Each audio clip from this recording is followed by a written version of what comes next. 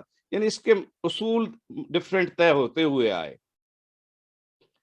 مگر یہ جب یعنی اسلام نے تو اپنے اصول دیے ہیں, اس کو ہم ریلیٹ کریں گے تھوڑا پہلے جو جنرل ڈسکشن ہم کر لیتے ہیں کہ ہم کہتے ہیں کہ جنرل ڈسکشن میں کہ یہ جو ہے فرسٹ ریٹن کانسٹیٹیوشن جو آیا ہے وہ امریکن کانسٹیٹیوشن ہے.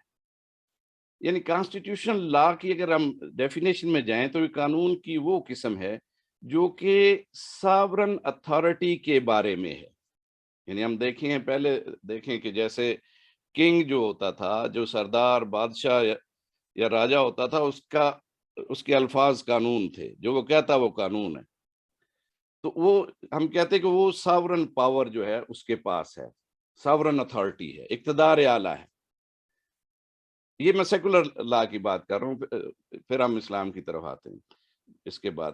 تو سیکولر لا میں اگر ہم دیکھیں تو اقتدار اعلیٰ جو ہے اس کو انسانوں نے, جو سوشل سائنٹسٹ نے سوچا کہ اس کو کیسے انسان کو قانون کے ماتحت کیا جائے. جو ساورن ہے وہ تو کہتا ہے میں خود قانون ہوں, تو اس کو بھی کیسے قانون کے ماتحت لایا جائے. تو یہ بیسیکلی جان لاک نے پہلے کچھ باتیں اس کے بارے میں کی, اس کو زیادہ بہتر طریقے سے پھر روسو نے, جو فرینچ اپنا تھے جورسٹ تھے, فلسفی تھے, انہوں نے ایک چیز بیان کی کہ بادشاہ جو بن جائے اس کا یہ حق نہیں ہے کہ وہ حکم دے اور ہم سب نے حکم ماننا ہے, کہ بس میں بادشاہ ہوں اور ابھی تمہارا فرض ہے میرا حکم مانے. اور وہ کہتے ہیں یہ ریسیپروکل ہونا چاہیے, بادشاہ کے بھی کچھ فرائض ہوں گے تو اور عوام کے بھی کچھ فرائض ہوں گے. عوام اس وقت تک اس حکم ماننے کی پابند ہوگی جب تک بادشاہ اپنے فرائض پورے کرے گا. یعنی فرسٹ ٹائم ان سیکولر ہسٹری میں ہم دیکھیں تو یہ جو ہے اس کو ہم تھیوری آف سوشل کانٹریکٹ کہتے ہیں کہ ایک معاشرے نے کیسے چلنا ہے, اس میں نظام کیسے چلے گا, اس کو ریگولیٹ کرنے کے لیے ایک معاہدہ ہے کہ حکمران کے یہ فرائض ہیں, محکوم کے یہ فرائض ہیں. اگر حکمران ان فرائض کے مطابق چلتا ہے, فرائض ادا کرتا ہے اور ان اصولوں کے مطابق حکومت کرتا ہے, تو باقیوں کے فرض ہے کہ وہ اس کو فالو کریں, اس کا حکم مانیں. یعنی first time in the history sovereign پہ کوئی فرائض لگائے گئے ان سیکولر ہسٹری میں. کیا اور اس پہ دیکھیں کہ سوشل سائنٹسٹ بھی جو ایک اصول دیتا ہے, اس اصول نے انقلاب ایک لے کے آیا, انقلاب فرانس کے نام سے جسے ہم جانتے ہیں. اچھا, اس انقلاب سے متاثر بہت ہوئے اس وقت جو ہے امریکہ میں بھی امریکنز جو تھے وہ برطانیہ سے آزادی حاصل کرنے کے لیے جنگ لڑ رہے تھے جس وقت یہ انقلاب فرانس آتا ہے. انقلاب فرانس میں اس پہ سوشل کانٹریکٹ کو اور ریفائن کیا. یہ ایک دوسرے جورسٹ تھے, فلاسفر تھے, مونٹیسکو. انہوں نے کہا کہ جناب اگر ساورن اتھارٹی ایک بندے کو دے دی جائے تو وہ ایک انسان جو ہے اس میں کیپیبلٹی نہیں ہے کہ ساورن اتھارٹی کو صحیح طریقے سے استعمال کر سکے.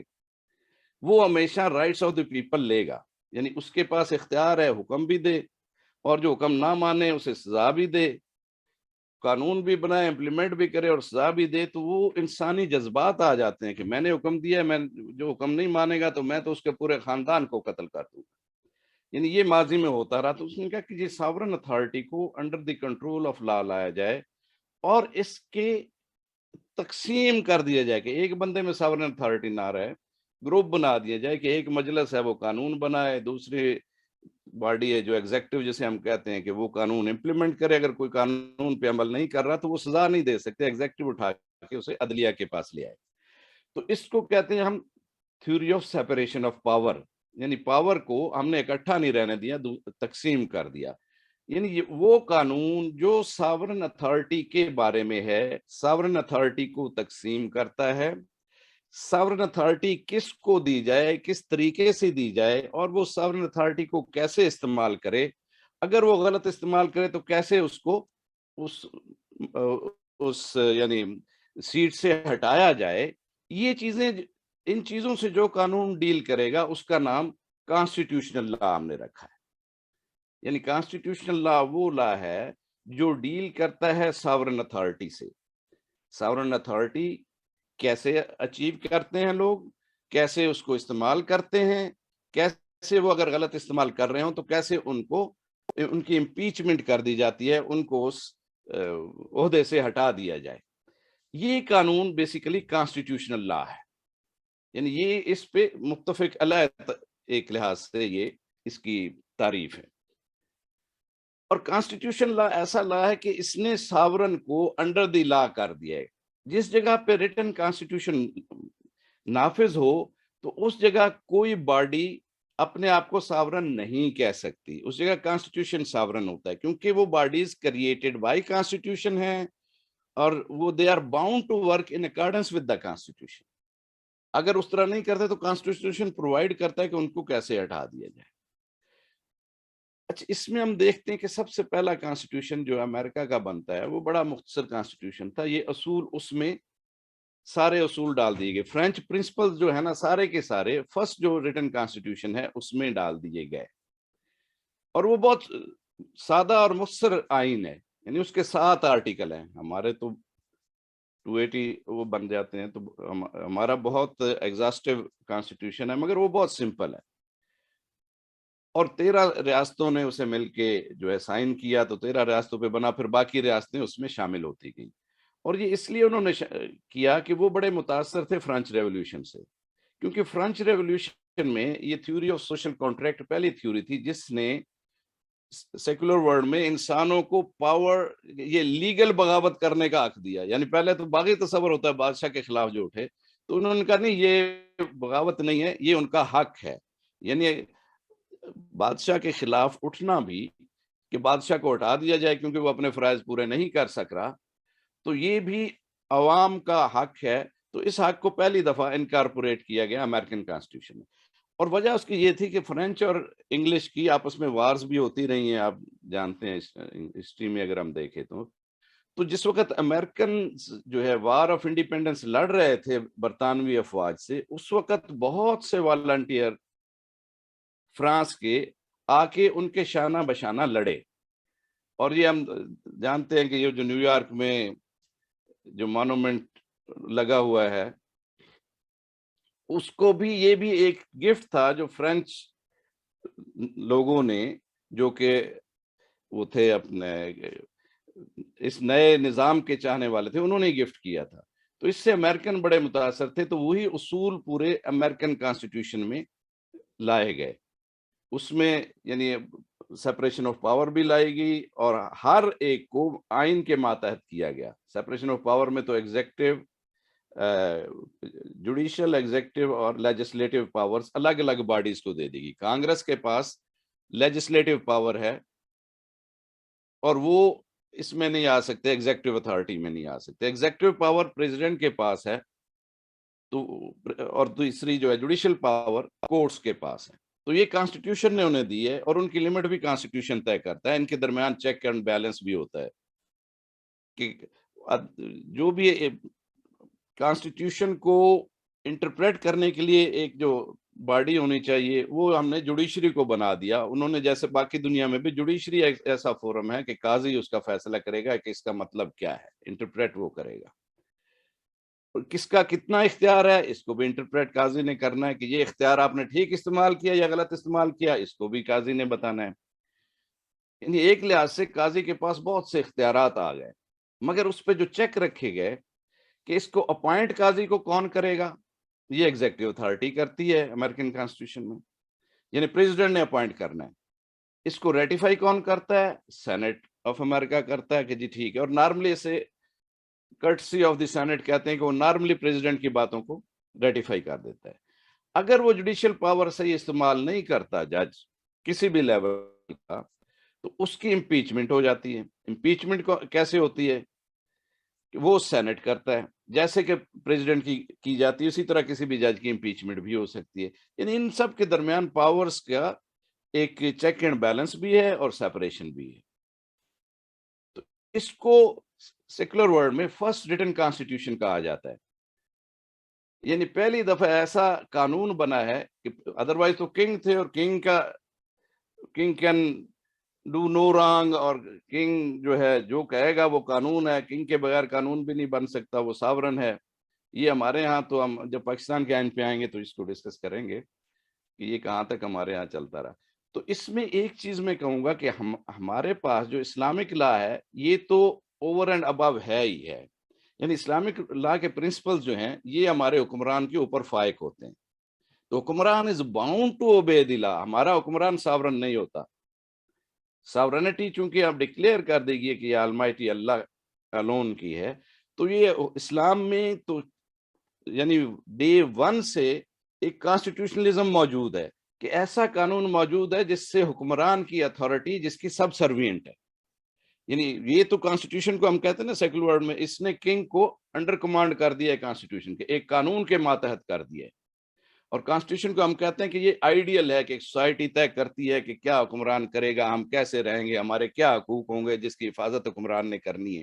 یعنی یہ ایک آئیڈیل ہے معاشرے کا، یہ سوشل کانٹریکٹ ہے جو کانسٹیٹیوشن ہوتا ہے کہ ہم اس کے مطابق زندگی گزاریں، یہ حقوق ہم سے کوئی نہیں چھین سکتا. تو یہ فرسٹ ٹائم جو ہے ہم سیکولر ورلڈ میں کہتے ہیں کہ یہ امریکن کانسٹیٹیوشن ہے جو انسانیت نے پہلی دفعہ دیکھا. حالانکہ اس میں ایک انٹلیکچوئل ڈس آنیسٹی ہے. یعنی جو 1000 سالہ مسلمانوں نے حکمرانی کی ہے، ان کی خدمات کو علمی دنیا میں عموماً جو ہے چھپا دیا گیا. کیونکہ جب یہ ڈارمنٹ ہوئے ان علاقوں، ہم کہتے ہیں نا جیسے کہ پہلے جی آ گیا گریک ایرا تھا، رومن ایرا تھا، پھر ڈارک ایجز آ گئی. بنیادی طور پر وہ ڈارک ایجز نہیں، دنیا پہ جو مسلمانوں کی حکمرانی رہی ہے وہ گولڈن پیریڈ تھا. اور وہ مسلمانوں نے بھی انسانیت کی خدمت کی، ایسے اصول بنائے جس میں انسانیت کو عزت ملی. یعنی مسلمانوں کو تو اصول ہے وَلَقَدْ كَرَّمْنَا بنی آدم، بنی آدم کی عزت جو ہے فرض ہے، کوئی اس کو بے عزت نہیں کر سکتا. تو کوئی قانون ایسا نہیں بنایا جا سکتا جس میں ان کو ڈیگریڈ کیا جائے، کیونکہ اللہ نے عزت دے دی ہے. تو اس کو میں کہتا ہوں یہ انٹلیکچوئل ڈس آنیسٹی کے ذریعے وہ جو سروسز تھی مسلمانوں کی، مسلمانوں کو جو سرمایہ تھا، اس کو جو ہے علمی دنیا نے الگ کر دیا. اور پھر ہم کہتے ہیں انلائٹنمنٹ ایرا شروع ہو جاتا ہے، اور اس کے بعد جو ہے انڈسٹریل ایرا آ گیا، پھر ماڈرن ایرا آ گیا، ابھی پوسٹ ماڈرن ایرا چل رہا ہے. تو یہ کانسٹیٹیوشنلزم کے بارے میں جو ہوں سمجھتا ہوں کہ یہ اسلام میں تو ڈے ون سے موجود ہے کہ ہمارے پاس انسان جو بھی مسلمانوں کا حکمران ہوتا ہے اس کے پاس ساورن اتھارٹی نہیں ہوتی. Sovereign authority is always under the law, جو اللہ پاک نے اور اس کے نبی صلی اللہ علیہ وسلم نے جو بیان کر دیے ہیں مسلمانوں کے بارے میں، تو ان کے ماتحت ہوتا ہے. اور مسلمانوں کے لیے تو حکم ہے کہ لا طاعۃ المخلوق فی المعصیۃ الخالق. تو اس لیے اس حکمران کے جو ہے حکم بھی ماننا فرض نہیں ہوتا. تو یہ اصول اسلام میں تو آلریڈی طے ہیں کہ ہمارے ہاں حکمران ساورن نہیں ہے.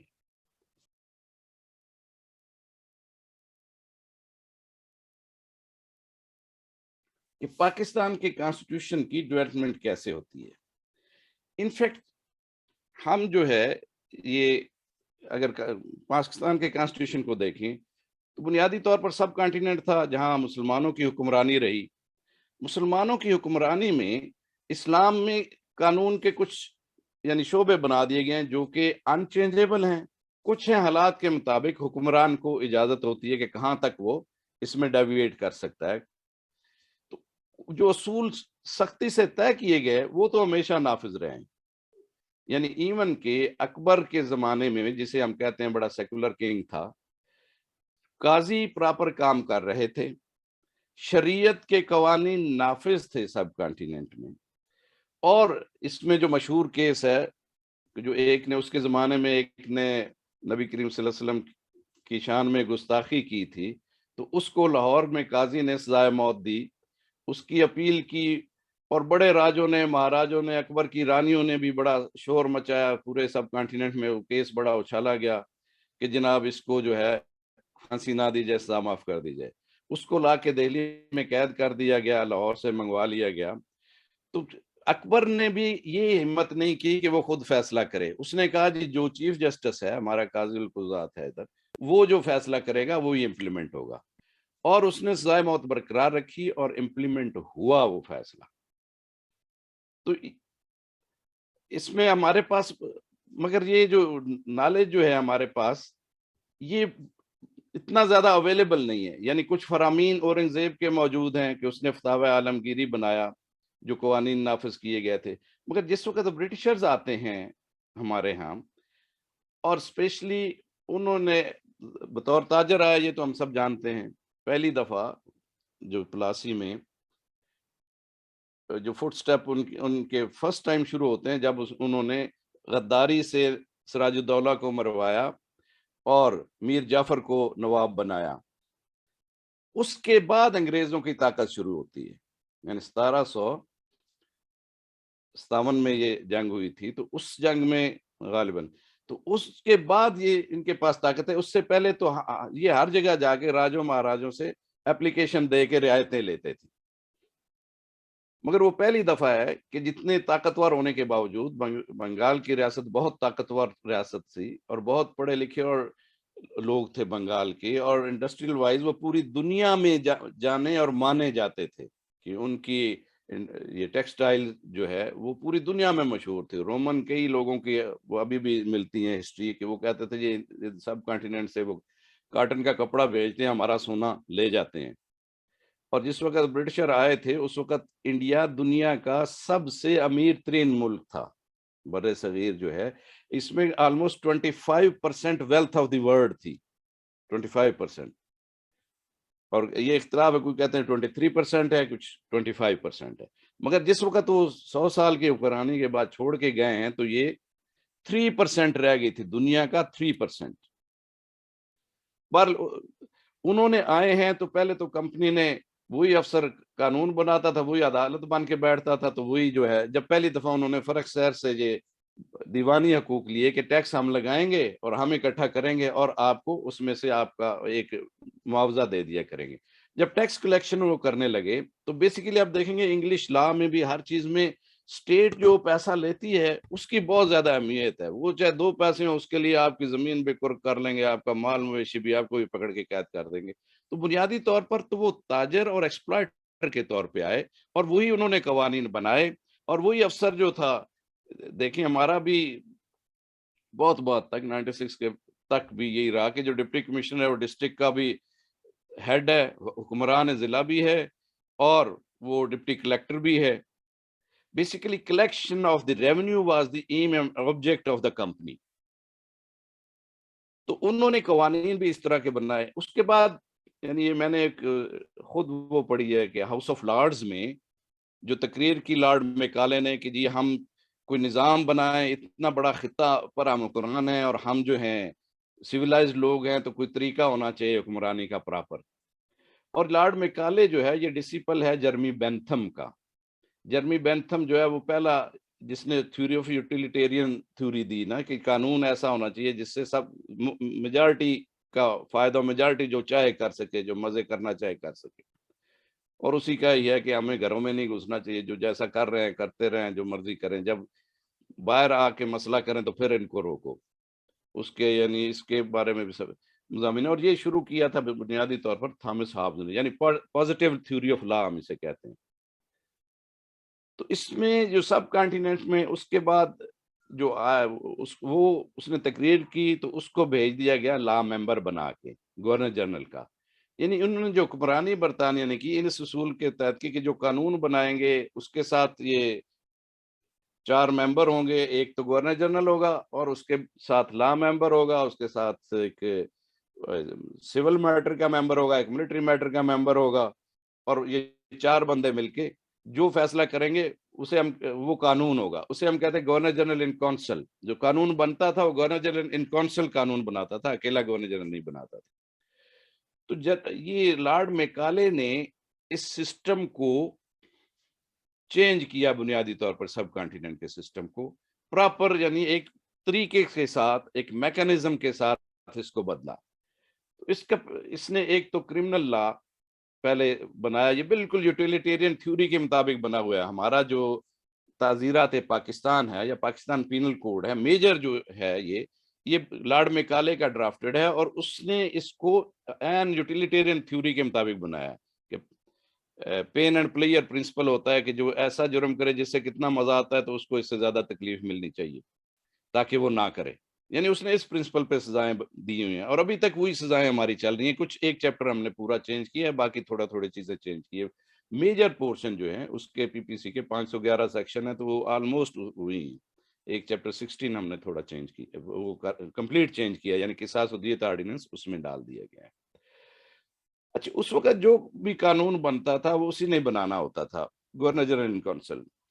تو اس طرح کے قوانین بنتے رہے, اور مسلمانوں کی جو پارٹیاں بنی بنیادی طور پر, تو انہوں نے کہا کہ جی اس طرح تو ورنہ بغاوت اٹھ جاتی ہے نا, تو عوام کو ایک رخ دیا جائے جذبات کو, کہ پارٹی بنا دی, وہ پارٹی کے ذریعے اپنی ڈیمانڈز دیں گے. تو ایک طریقہ آ گیا کہ عوامی جذبات حکومت تک پہنچے, اور دوسرا یہ کہ ایک پریشر کوکر کی طرح پریشر نہ بنے عوام میں, کہ پریشر جو ہے پارٹیز کے ذریعے اپنے جلوس جلسے بھی نکالیں اور اس کے ذریعے اپنے جذبات بھی جو ہے اظہار کرتے رہیں, اور پھر جو مناسب حکومت اس میں ہو تو وہ کرتی رہے گی. تو پارٹی یہ تو آپ جانتے ہیں, کانگریس تو خود انڈین برٹش آفیسر نے بنائی, اسی طرح ہمارے چند نوابوں نے مل کر مسلم لیگ بعد میں بنائی, اور مسلم لیگ کا بھی پہلا تو یہی تھا کہ ہم جو ہے مسلمانوں کو انگریزوں کا وفادار بنانے کے لیے یہ پارٹی بنائی تھی شروع میں.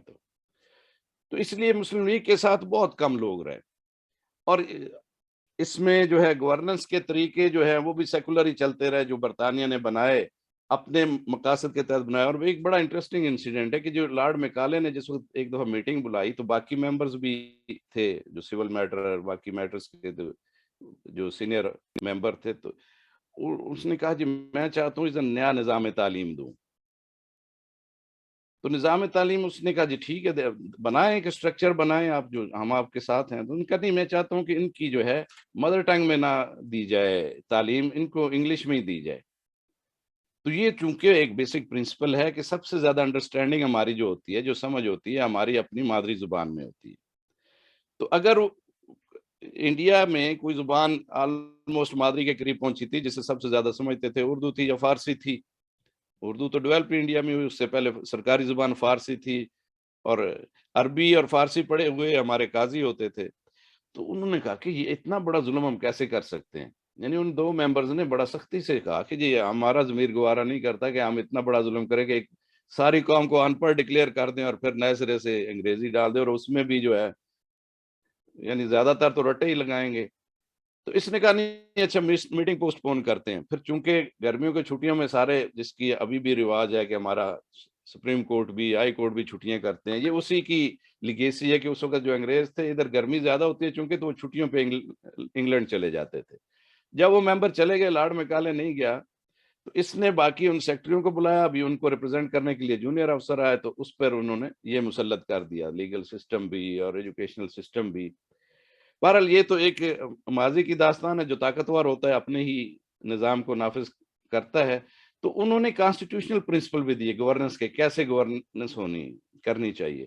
تو جس وقت ان پارٹیوں نے بڑی کوشش کی کہ جی ہمیں حقوق دیے جائیں, باقی دنیا میں چونکہ ادھر کے انڈیا کے لوگ بھی برطانیہ سے پڑھ کے آئے, ان کا جی یہ حقوق ہیں تو ہمیں بھی دیے جائیں, اس پہ انہوں نے آئین بنایا. یہ بھی بڑا لینتھی آئین ہے. اس میں بھی جو ہے کہ کس طرح ادھر حکومت چلے گی, کس طرح لوگوں کو جو ہے عوام کو بھی حکمرانی میں حصہ دیا جائے گا, اور الیکشن بھی ہوں گے. اور اس وقت بھی الیکشن جو تھے ایڈلٹ فرنچائز نہیں تھی, یعنی ہر ہندوستانی کو ووٹ کا حق نہیں تھا. جو گریجویٹ ہے مثلا اس کے حق دے دیا, جس نے اس وقت ٹیکس دیا اتنے ہزار سے زیادہ تو اس کو ووٹ کا حق دے دیا، جس جو جاگیردار ہے اس کو حق دے دیا، اس طرح کر کے ووٹ کا حق ایک جیسے ہم کہتے ہیں نا صاحب الرائے کو ہونا چاہیے، تو انہوں نے اپنی نظر میں اپنے صاحب الرائے لوگوں کو ووٹ کا حق دیا، اور اسی طرح ہی الیکشن ہوتے آئے، پاکستان بننے کے بعد بھی اسی طرح ہی الیکشن ہوتے آئے ہیں۔ پہلی دفعہ اڈلٹ فرنچائز 71 میں ہوئی ہے، 71 سے پہلے جتنے بھی الیکشن ہوئے ہیں تو وہ اڈلٹ فرنچائز نہیں تھی، یعنی کچھ چنیدہ لوگوں کو ووٹ کا حق دیا جاتا تھا۔ اچھا 1835 کا جو آئین بنایا گیا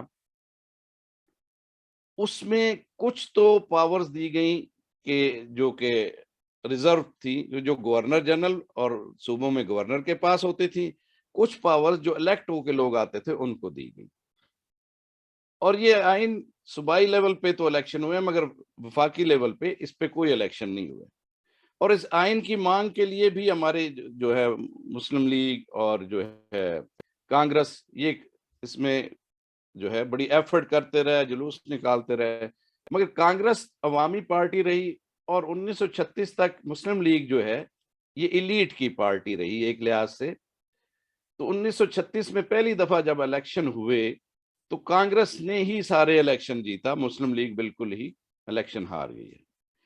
اس کے بعد مسلم لیگ کے مینیفیسٹو میں بھی چینج کی گئی، ان کا کیسے مسلم لیگ کو جو ہے پاپولر بنایا جائے اس پہ سوچا گیا، اور اس کے بعد یہ نعرہ دیا گیا کہ جو مسلم ہے تو مسلم لیگ میں آ، پاکستان کا مطلب کیا، لا الہ الا اللہ۔ اس پر پھر علماء کرام بھی کچھ شامل ہوئے، کچھ علماء کرام چونکہ پرانی مسلم لیگ کو سمجھتے تھے کہ یہ تو انگریزوں کا وفادار بنانے والی ہے اور ہم باغی ہیں اس کے، کیونکہ ایفرٹس ہوئی ہیں، پہلے بھی انگریزوں کے خلاف لڑتے رہے ہیں، مار کھاتے رہے ہیں، اور اب وہ تو مشہور ہے ریشمی رومال تحریک بھی، اس میں خلافت بھی، تحریک خلافت میں، تحریک ہجرت میں مسلمان چونکہ بہت مار کھاتے رہے، تو اس لیے وہ مسلم لیگ میں اس لیے نہیں آ رہے تھے کہ وہ تو صرف وفاداری کی طرف جا رہی ہے۔ 36 کے بعد اس میں چینج لائی گئی اور اس مینیفیسٹو کو شامل کیا گیا۔ اس کے بعد پھر الیکشن جو ہوتے ہیں 46 کے، اس میں مسلم لیگ اوور ویلمنگلی جیتتی ہے، اور اس مسلم لیگ نے چونکہ اسی مینیفیسٹو پہ جیتی تو انہوں نے آ کے پھر الگ ملک لیا۔ الگ ملک لیا تو سب سے پہلے کانسٹیٹیوئنٹ اسمبلی بنائی گئی کہ آئین ساز، دستور ساز اسمبلی بنائی جائے جو کہ اس ملک کے لیے دستور بنائے، اور اس اسمبلی میں سب سے پہلے جو ہے 1949 میں ایک گائیڈ لائن طے کر دی گئی کہ اس ملک کو کیسے ہم نے چلانا ہے، اس کو ہم کہتے ہیں کہ وہ قرارداد مقاصد تھی، کہ کیا مقصد ہے اس ملک کے بنانے کا اور اس کو کیسے چلایا جائے گا، اس کو ہم آبجیکٹیوز ریزولوشن کہتے ہیں۔ یہ جو ہے 8 سے 12 مارچ 1949 میں اس پہ ڈسکشن ہوئی، اور وہ ممبرز جنہوں نے اس ملک کو بنانے میں جن کا کردار تھا وہی ممبر تمام بیٹھے ہوئے تھے۔ یہ کانسٹیٹیوئنٹ اسمبلی وہ ہے جس کا پہلا پریزیڈنٹ، جیسے ہمارا سپیکر ہوتا ہے اس وقت اس کو نام پریزیڈنٹ تھا، تو وہ قائد اعظم محمد علی جناح تھے، مگر فوراً ہی انہوں نے ان کا جی میں نے گورنر جنرل کا اوتھ لینا ہے، تو اس کا اسمبلی کا ابھی جو پریزیڈنٹ ہوگا، کسٹوڈین آف دی ہاؤس ہوگا، وہ مولوی تمیز الدین ہوگا۔ تو اس اسمبلی نے سب سے پہلے مقاصد طے کیے جس کو ہم آبجیکٹیوز ریزولوشن کہتے ہیں۔ اس مقاصد کی بہت اہمیت ہے، وہ مقاصد ہیں جو ہر جب بھی آئین بنا اس کا پریمبل وہ ہوتا ہے، اور پریمبل کی کیا اہمیت ہے؟ پریمبل ہم کسے کہتے ہیں؟ پریمبل ہم کہتے ہیں کہ اس قانون بنانے کا مقصد کیا ہے، قانون بنا کس لیے ہم بنا رہے ہیں، یہ مین آبجیکٹو آف دس جو اسٹیچیوٹ ہوتا ہے، جو آئین ہوتا ہے، اس کا بنیادی مقاصد پریمبل میں لکھ دیے جاتے ہیں، اور جو ہر ہمارے آئین کے پریمبل میں رہی ہیں۔ اچھا اس کانسٹیٹیوئنٹ اسمبلی میں بڑی زبردست ڈسکشن ہوئی، یعنی یہ مجھے پڑھنے کا پہلی دفعہ جو اتفاق ہوا، جو 2000 جب میں LLM کے لیے ریسرچ کر رہا تھا، تو یہ پہلی دفعہ میں نے اسمبلی سے یہ نکلوا کے 4 دن کی ڈسکشن ہے یہ پڑھی، اور یہ اتنی ایگزاسٹو اور میننگ فل ڈسکشن ہے کہ جو بھی پڑھے گا اس کے ذہن میں کوئی بھی شک نہیں رہ سکتا کہ یہ جو ہے ملک اسلامی ملک ہے ہوگا، اس کا جو آئین بنے گا وہ عین اسلام کے مطابق ہوگا۔ اس پہ ہر لفظ پہ ڈسکشنز ہوئی ہیں. اس میں 10 ہندو ممبرز تھے, انہوں نے بڑے ہی فلاسفیکل اور ویلڈ پوائنٹ اٹھائے اور اس کا بڑا ہی لاجیکل جواب دیا گیا. تو میں سچی بات ہے میں تو حیرت زدہ رہ گیا تھا کہ ہماری اسمبلی میں ایسے اسکالرز بھی موجود ہیں, رہے ہیں. یعنی یہ ایک خوشگوار حیرت تھی میرے لیے. اور میں آپ سے بھی گزارش کروں گا, اگر آپ وہ یعنی 4 دن کی ڈسکشن ہے, ابھی تو نیشنل اسمبلی میں پہلے دن سے آخر تک اب تک کی ڈسکشنز جو ہیں انٹرنیٹ پہ بھی ڈال دی ہیں. نیشنل اسمبلی کی ویب سائٹ پہ جا کے کسی بھی دن اسمبلی میں کیا ڈسکس ہوا ہے آپ وہ نکال سکتے ہیں. کیونکہ یہ ٹریڈیشن ہے کہ اسمبلی میں جو بھی ڈسکشن ہوتی ہے, یہ برٹش ٹریڈیشن ہے کہ ان کے ہاؤس آف لارڈز کی میں جو ڈسکشن ہوتی تھی وہ لکھ لی جاتی تھی اور اس کو پریزرو کیا جاتا تھا. ہماری اسمبلی میں بھی یہ ٹریڈیشن ہے, سینٹ میں بھی اور نیشنل اسمبلی میں بھی جو بھی ڈسکشن ہوتی ہے وہ ریکارڈ ہوتی ہے, لکھی بھی جاتی ہے, پھر ریکارڈ کو اس کے بعد ملا کے اس لائبریری میں بھی رکھی جاتی ہے. نیشنل اسمبلی کی لائبریری بھی بہت اچھی لائبریری ہے, اگر آپ اسے وزٹ کریں تو آپ کو بہت ہی اہم معلومات ادھر سے حاصل ہوں گی. سارے اسمبلی کی ریکارڈنگ ادھر موجود ہے, ریٹن بھی. تو اس میں ایک تو اس میں جو آئین کی بنیاد اس میں رکھ دی گئی. اچھا, اس میں ہماری تھوڑا سا بدقسمتی یہ ہوئی کہ شروع میں بیوروکریسی نے, چونکہ وہ زیادہ پڑھے لکھے تھے, انہوں نے ٹیک اوور کر لی وہی پاورز. یعنی ایک ڈبل جو پارٹی ہوئی کہ 2 قسم کی بدقسمتی ہم کہتے ہیں, مگر یہ ہے کہ یہ ابھی حقائق ہیں, کیا کہہ سکتے ہیں. ایک تو وہ کہ جو زیادہ تر ممبران وہی بنے جس کو انگریزوں نے نوازا, جنہوں نے ان کے ساتھ وفاداری کی. ایک بڑی حیرت انگیز چیز ہے کہ میں ابھی ٹائم کم ہے کہ امریکہ کیسے آزاد ہوتا ہے اور انڈیا بھی 1857 والی جو بنتی ہے جنگ آزادی, اس کے بالکل فیکٹس شروع میں ایک جیسے ہیں کہ وہی ہمارے جو ہے جنرل بخت خان جو صوبیدار تھے انگریز فوج میں, جارج واشنگٹن اسی طرح تھے, انہوں نے شروع کی, اس کے ساتھ عوام نے ساتھ دیا اور جیت گیا. ہمارے ہاں بھی آلموسٹ شروع میں تو جیت گیا, مگر پھر ادھر سے ہی گئے ہمارے بنو سے, ملتان سے, سرگودا سے لوگ جنہوں نے مجاہدین کو مارا. یہ ایک الگ سٹوری ہے, یہ بڑی انٹرسٹنگ ہے کہ کیسے حقائق کیا تھے. اور ان میں بھی وہی جو چیزیں وہ بھی انہی کو حکمرانی شفٹ ہوئی. بیسیکلی بیوروکریٹس چونکہ پڑھے ہوئے لکھے تھے زیادہ, تو انہوں نے وہ پاورز جو ہے وہ ازیوم کر لی جو برٹشرز کی تھی. شروع میں چونکہ آئین نہیں بنا ہوا تھا تو 1835 کا آئین ہی بنا دیا گیا. ابھی جو آئین ہماری آئین ساز اسمبلی نے بنایا وہ بالکل انہوں نے بڑی محنت کی ہے. اس کے لیے جیسے اب کہتے ہیں نا, کوئی اعتراض کرتے ہیں جی کون سا اسلام نافذ کریں, سنی, شیعہ, دیوبندی, بریلوی, اہل حدیث, کون سا کریں.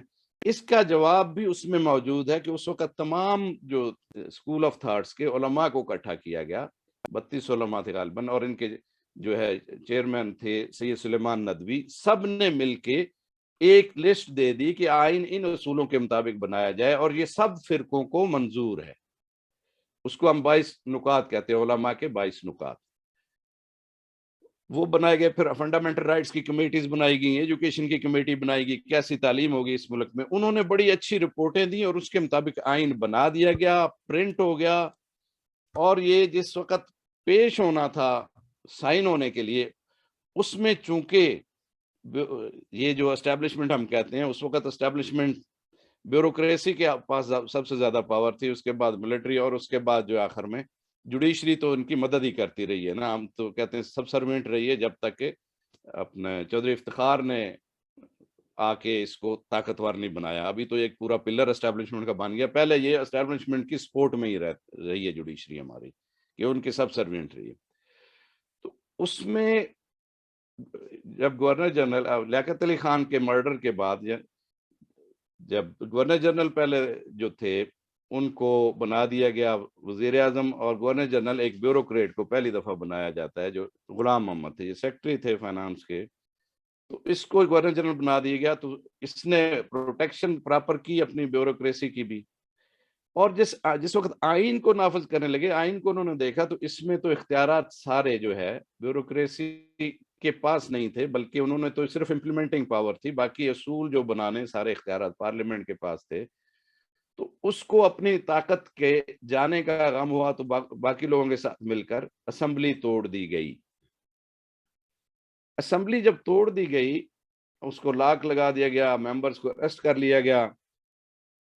تو یہ پہلے جو اس کے کسٹوڈین آف دی ہاؤس تھے, پریزیڈنٹ تھے مولوی تمیز الدین, یہ اس وقت گئے عدالت میں، اور عدالت میں بھی کیسے گیا، وہ کہتے ہیں رکشے میں چھپ کے ٹوپی والا برقع پہن ادھر پہنچے. انہوں نے یہ کیا، جب کیس کیا عدالت میں، اس وقت صوبائی عدالت کو چیف کورٹ کہتے تھے، اور سپریم کورٹ جو بڑی عدالت تھی اس کو فیڈرل کورٹ کہا جاتا تھا. اس میں انہوں نے جو یہ مقدمہ پیش کیا تو انہوں نے کہا کہ جی واقعی یہ تو غلط ہے، یہ اس کے پاس اختیار نہیں ہے گورنر جنرل کے پاس کہ اسمبلی کو توڑے، کیونکہ جو 1835 کا آئین چل رہا تھا اس نے اس کانسٹیٹیوشن اسمبلی میں اس میں چینجز بھی کر دی تھی اور یہ اختیار گورنر جنرل سے ختم کر دیا تھا. اور جب یہ اوپر جاتا ہے فیڈرل کورٹ میں، دیکھیں یہ بڑا عجیب موڑ آتا ہے ہماری یعنی bad luck of this country کا، کہ اس میں ڈسکس ہوا جب یہ کیس، اس میں انہوں نے کہا کہ جی گورنر جنرل جو ہے، اس وقت آئین کون سا ہے 1835 کا، ساورن کون ہے، کوئین ہے. کیونکہ ہمارا اپنا آئین نہیں تھا تو اس وقت تک سب کا جو انڈیا نے تو آئین بنا لیا تھا 51 میں، تو ہم نے چونکہ نہیں بنایا تھا تو ہمارا ساورن ابھی تک ملکہ برطانیہ تھی. ہماری سب سے اعلیٰ عدالت جو ہمارے سپریم کورٹ سے جاتی تھی کیس، وہ پریوی کونسل میں جاتا تھا، یعنی انگلینڈ میں ہی تھی پریوی کونسل. تو ہمارے جو گورنر جنرل کی اپائنٹمنٹ ججز of the high court supreme court جو ہے یعنی چیف کورٹ اور فیڈرل کورٹ، اور بڑی جو پوسٹیں تھی گورنرز، اس کی اپائنٹمنٹ بھی کوئین کیا کرتی تھی. اور یہ جب تک کانسٹیٹیوشن ہم نے نہیں بنایا، یعنی پہلی دفعہ 1956 میں امپلیمنٹ ہوا ہے نا کانسٹیٹیوشن، اس وقت تک ہم کانسٹیٹیوشنلی آزاد نہیں تھے، یعنی ہم ڈومینین تھے برطانیہ کی. تو اس نے جسٹس منیر جو فیمس ہیں، جنہوں نے منیر انکوائری رپورٹ بھی جو اینٹی قادیانی رائٹس میں ہوئی تھی لکھی، یعنی انہوں نے آخر میں مرتے دم تک جو اسلام دشمنی کو نبھایا ہے، آخری کتاب جنا ٹو ضیاء اس نے لکھی ہے. تو وہ ہی واز چیف جسٹس. انہوں نے کہا کہ جناب کنگ تو ساورن ہے، ساورن کے پاس تمام اختیارات ہیں، اس کو قانون کی ضرورت نہیں ہے کہ اسے اختیار دے، وہ جو چاہے کر سکتا ہے. اور ہمارا گورنر جنرل جو ہے ایجنٹ آف دی ساورن ہے، اس ایجنٹ آف دی ساورن نے اگر اسمبلی توڑ دی ہے تو اسے کسی قانونی طاقت کی ضرورت نہیں، وہ تو تمام طاقت کا منبع ہے اور وہ طاقت لے رہا ہے کوئین سے. یعنی یہ جو ڈیسیژن ہم کہتے ہیں کہ جو سیاہ دبا ہماری جوڈیشری پہ ایک لحاظ سے یہ ڈیسیژن ہوا. بہرحال اس کے بعد پھر اسمبلی بنائی گئی، کانسٹیٹیوئنٹ اسمبلی 2 سال میں انہوں نے پھر آئین دیا 1956. اس آئین میں بھی 56 میں بھی بیسک پرنسپل 54 والے ہی ڈالے گئے. ہاں کچھ ڈیویشن ظاہر ہے کہ وہ پاورز انہوں نے نہیں دی. اور اس سائن پہ بھی جب سائن، اس وقت ہمارا گورنر جنرل تھے سکندر مرزا. سکندر مرزا آپ جانتے ہیں کہ وہ لکڑ پوتے ہیں میر جعفر کے. He was the governor general. اس نے کہا سائن میں اس وقت کروں گا، پہلے نوٹیفیکیشن نکالیں کہ اس ملک کا پہلا صدر میں ہوں گا. تو پہلا صدر جو تھا وہ سکندر مرزا کا نوٹیفیکیشن نکالا گیا، تب اس نے 56 کے آئین پہ سائن کیے. تو he was our first president. مگر اس کو بھی 2 سال بعد نکال دیا گیا جب. تو اس کا بیٹا ہمایوں مرزا ہے، اس نے ایک کتاب لکھی ہے، پلاسی ٹو سم تھنگ اس کا نام ہے، ہمایوں مرزا اس کا بیٹا ہے. وہ he was vice president of World Bank as well, جو بھی ریٹائر ہوا تھا ادھر سے. اس نے لکھا ہے کہ جی ہم نے تو احسان کیا ہے سب کانٹیننٹ پر کہ ہم نے ماڈرن جو تھے سویلائزڈ برٹشر تھے ان کو ہم نے انوائٹ کر کے مسلط کر دیا، اور اس پہ جو ہے ہم نے انڈیا کو سویلائزڈ کر دیا. پہلے تو یہ جانگلوس تھے. یہ اس کتاب کا تھیم یہی بنتا ہے. تو یہ بڑی انٹرسٹنگ کتاب ہے، نیٹ پہ بھی مل جاتی ہے. اچھا اس کے بعد مگر آئین جو ہے جو بھی بنایا گیا وہ اس کو اسلامک پرنسپل سے ڈیویٹ نہیں کر سکتے. یعنی ہمارے اسمبلی میں ایسے لوگ موجود رہے جو اس کے لیے لڑتے رہے. ابھی 56 کا آئین جو تھا اس کا بھی، اس میں بھی اسلامک دفعات موجود تھیں. اس کا بھی جو پریمبل تھا وہ آبجیکٹیو ریزولوشن تھا. آبجیکٹیو ریزولوشن کو اگر آپ ایک نظر میں دیکھیں نا تو اس کی پہلی لائن جو بنتی ہے کہ sovereignty over the entire universe belongs to Almighty Allah alone. یعنی یہ ایک لائن ایک لحاظ سے اس وقت کے دنیا کے پورے نظام سے اعلان جنگ ہے ایکچولی اگر آپ غور کریں. اور اس کو ہم نہیں سمجھ رہے, جو ہمارا دشمن ہے جو وہ سمجھ رہا ہے کہ ہم تو کہتے ہیں جی ساورنٹی تو المائٹی اللہ کی ہے. وہ تو ابھی جو نیشن سٹیٹ سسٹم ہے اس میں تو یہ ساورنٹی اپنی سٹیٹ کی اپنی ساورنٹی, ہر سٹیٹ ساورن ہے اپنی جگہ پہ. جو کہ 1648 میں جو اپنا ٹریٹی آف ویسٹ فالیا ہوئی, جس میں 30 ایئر جو یورپین وار کے بعد اس وقت یہ اسٹیبلش کی گئی کہ جی اسٹیٹس ہوں گی اور ان کے یہ ایلیمنٹ ہوں گے اور ساورنٹی ہوگی, اپنی اسٹیٹ اپنے ملک میں ساورن ہوگی. اس وقت بھی وہی لا 1919 میں جب لیگ آف نیشن بنی اس میں بھی وہی چیز اڈاپٹ کی گئی. پھر یو این او بنائی گئی, یہ بھی ایک الگ داستان ہے. یو این او کی اس وقت امپائر اسٹیٹ بلڈنگ جو کھڑی ہے, یہ پتہ کس زمین پہ کھڑی ہے, یہ فری میسنریز نے گفٹ کی تھی. تو یو این کو جو سسٹم امپلیمنٹیشن وہ بھی این جی اوز کے ذریعے امپلیمنٹ کرتے ہیں, این جی اوز کے ذریعے ملکوں میں کام کرتے ہیں. مطلب یہ ایک الگ ہے کہ یہ الگ موضوع ہے. کمنگ ٹو دی کانسٹیٹیوشن, اس کے بعد پھر مارشاء اللہ لگا, وہ بھی پریزیڈنٹ سکندر مرزا نے اپنے آرڈر سے لگایا کہ آئی ہیئر بائی, اس کے ورڈ بھی بڑے عجیب ہیں, here by abrogate this constitution and impose martial اللہ.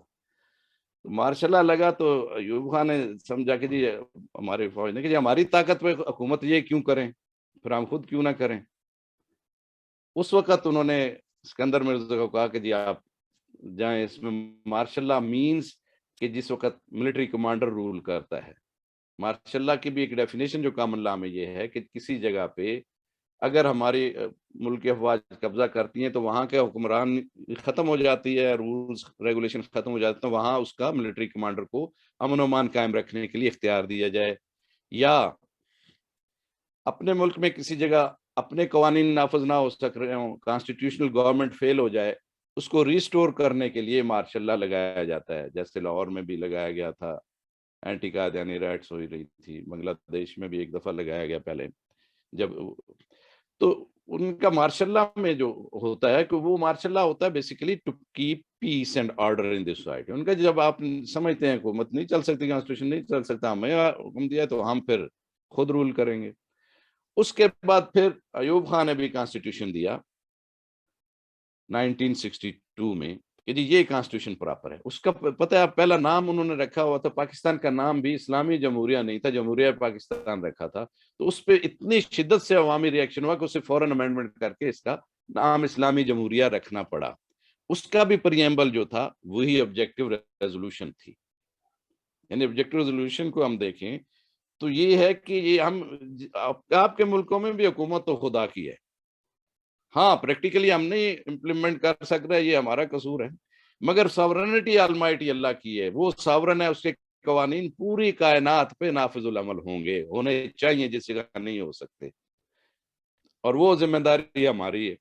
اور اس پہ کیسے حکمرانی کی جائے گی کہ چوزن ریپرزینٹیٹیو آف دا پیپل جو ہے وہ اس پہ حکمرانی کریں گے.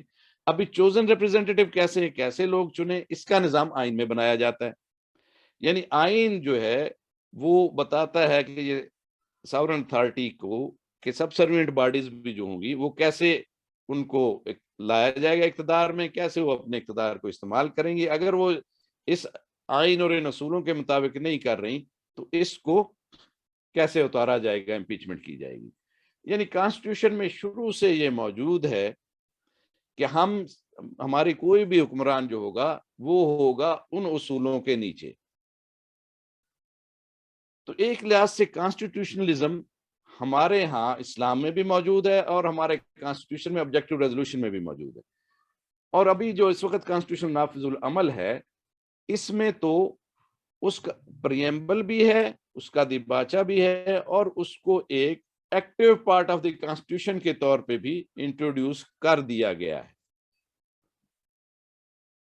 اس کو 8ویں امینڈمنٹ کر کے کہ آرٹیکل 2A کے نام سے ایک آرٹیکل ڈال دیا گیا کانسٹیٹیوشن میں, اور وہ سارے کے ساری جو آبجیکٹو ریزولوشن ہے ایک جو ہے forceful part of the constitution ہے, امپلیمنٹیبل لا ہے, اس کو امپلیمنٹ کیا جائے گا.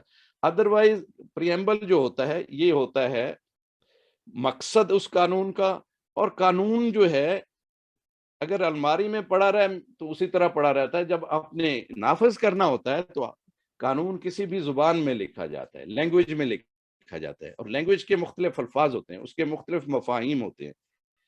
تو جب امپلیمنٹ آپ کرنے لگتے ہیں, آپ کو لیے یہ ضروری ہے کہ اس کو ایک جو مفہوم کون سا اس کا اڈاپٹ کرنا ہے, یہ آپ کی ذمہ داری ہوتی ہے.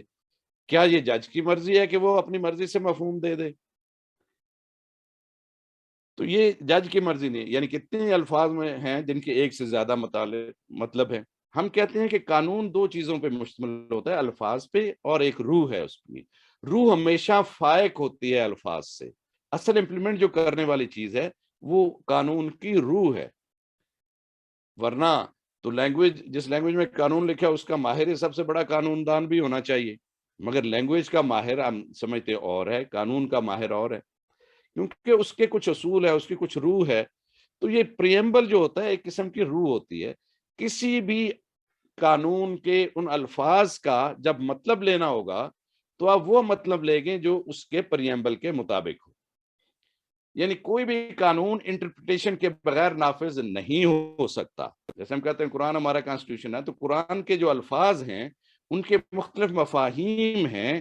کون سا مفہوم اللہ کے نبی نے لیا, اس کے صحابہ نے لیا, اس علماء نے لیا, مفسرین نے لیا, وہی مفہوم لیں گے تو ہم مانیں گے. اگر ان سب سے کوئی ڈیویٹ کر کے نیا مفہوم اب لے لے کہ اس کو نہ نبی سمجھ سکا, نہ صحابہ سمجھ سکے, نہ ہی علماء دین آج تک سمجھ سکے, میں نے ابھی یہ سمجھا, تو اس کو ہم کہتے ہیں کہ وہ ہم نہیں مانیں گے. تو مفہوم جب لینا ہوتا ہے کسی بھی قانون کا, وہ اس کے پریمبل کی مطابق وہ مانے لیے جاتے ہیں. یعنی ایک تو ہمارا کانسٹیٹیوشن جب سے بنا ہے, اس کی انٹرپریٹیشن جو ہونی چاہیے وہ اس کے پریمبل کے مطابق ہو. یعنی وہ اس چیز کو دیکھے کہ اسلام میں کیسے حکمرانی کی گئی, تو ان الفاظ کی, آئین کے ان الفاظ کو وہ معنی دیے جائیں جو کہ اسلام میں حکمرانی کرنے والوں نے اس کو دیے پہلے, اور اس کے مطابق حکمرانی کی گئی. علماء قانون نے, علماء اسلام نے جو چیز بیان کی وہ بیان کرنی چاہیے. اگر وہ نہیں کرتے تو وہ فیصلہ غلط سمجھا جاتا ہے. مگر ہم نے اصول چونکہ بنایا کہ یہ باڈی ہی فیصلہ کرے گی, یہی فائق ہے, وہ اپنے آپ کو بعد میں درست کر سکتی ہے. 5 جیسے ڈیسیژن آیا تھا کہ کوئی بھی غلط ڈیسیژن, اس پہ لمیٹیشن نہیں لگتی, ہم پیش کر سکتے ہیں کہ اس میں غلطی ہوئی ہے تو اس کو کریکٹ کر سکتی ہے. اس کو ہم لیگل لینگویج میں پر انکیوریم کہتے ہیں کہ یہ ڈیسیژن پر انکیوریم ہے, کہ اس میں بنیادی طور پہ غلطی ہو گئی ہے. جیسے تو ایک آپ حیران ہوں گے کہ ایک فیصلہ ایسا ہوا, یہ پچھلے سال کی بات ہے غالباً, جب اس کی کہ جسٹس قاضی فائز عیسیٰ جو سپریم کورٹ کے, انہوں نے ایک فیصلہ دیا کہ پہلے 3 ججز کا فیصلہ ہوتا ہے. اصول یہ ہے کہ جتنے زیادہ جج ہوں گے وہ فیصلہ, اس سے کم جج اگر فیصلہ کریں گے تو ان پہ بائنڈنگ ہوگا کہ یہ اصول زیادہ ججوں نے طے کیا ہے. مگر اس نے ایک فیصلہ یہ کیا کہ پہلے 3 ججوں نے ڈیسیژن کیا, اس میں بیسیکلی اسلام کے پرنسپل یہ ہیں, یہ ان کی نظروں میں سے نہیں گزرے, تو ان کے مطابق فیصلہ اس طرح ہونا چاہیے تھا. تو یہ فیصلہ پر انکیوریم ہے, یہ فیصلہ غلط ہے, تو اسلام کے اصولوں کے مطابق اس کا فیصلہ یہ بنتا ہے, اور اس نے فیصلہ دیا اور وہ امپلیمنٹ ہوا. مگر اس کو جو ہم گول کر کے, نہ کہیں میڈیا میں آیا, نہ کہیں ہمارے اخباروں نے دیے کہ یہ پرنسپل, مگر یہ موجود ہیں پرنسپل. تو یہ جو بھی اس کی امپلیمنٹیشن ہوگی وہ ان اصولوں کے مطابق ہونا چاہیے. جو انٹرپریٹیشن کی پاور جج کے پاس ہے وہ ان اصولوں کے مطابق انٹرپریٹ اسے کرنا چاہیے. مسئلہ اگر جو پریکٹیکل مسئلہ میں دیکھ رہا ہوں کہ ہمارے ججز بھی اور ان کو اسسٹ کرنے والے وکلاء بھی اسلامک پرنسپل سے ہی نہیں واقف, میجارٹی کی میں بات کر رہا ہوں, تو اس لیے وہ جو جانتا ہے اس کے مطابق ہی فیصلے کرتے ہیں. اس میں ہاں کہیں یہ بد نیتی بھی ہو سکتی ہے, جسے ہم میلا فائڈے کہہ لیں, کہیں لا علمی بھی ہو سکتی ہے, مگر یہ چیزیں قانون میں اس وقت واضح چیزیں ہیں کہ یہ پرنسپل آف لا جو بھی انٹرپریٹ ہوگا, ورڈز جو ہیں وہ معنی نہیں رکھتے, ان کے امپلیمنٹیشن اس کے مقصد کے مطابق ہوگی. یہ اصول طے شدہ ہے, ہونا چاہیے. باقی پریکٹیکل امپلیمنٹیشن نہیں ہو رہی. میں سمجھ رہا ہوں کہ ٹائم ہو گیا ابھی, تو کیونکہ بہت اہم باتیں تھے تو ابھی ہم ہسٹری پہ ہی پھر رہے ہیں. باقی آگے ہم اسلامک یعنی 73 کے کانسٹیٹیوشن پہ نہیں آ سکے, تو اس کے لیے میں دلچسپ بھائی سے ریکویسٹ کروں گا پھر کسی دن سیشن کر لیں گے. ابھی کوئی اس معاملے میں جو ہماری ڈسکشن ہوئی کوشچن کرنا چاہیں تو کوشچن کر سکتے ہیں.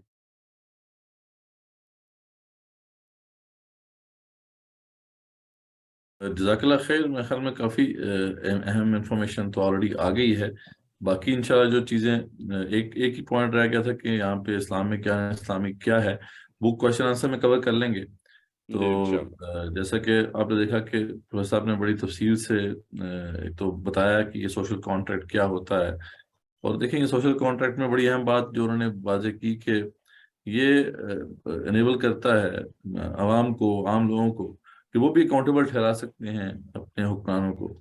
لیکن بڑی عجیب بات ہے کہ یہ سوال میں انشاءاللہ رکھوں گا، باقی لوگ بھی اپنے سوالات جو ہیں وہ پیش کریں اور ریز ہینڈ بھی کر سکتے ہیں. جو ریٹرن کویشچنز ہیں پہلے ہم ان کو لے لیں گے.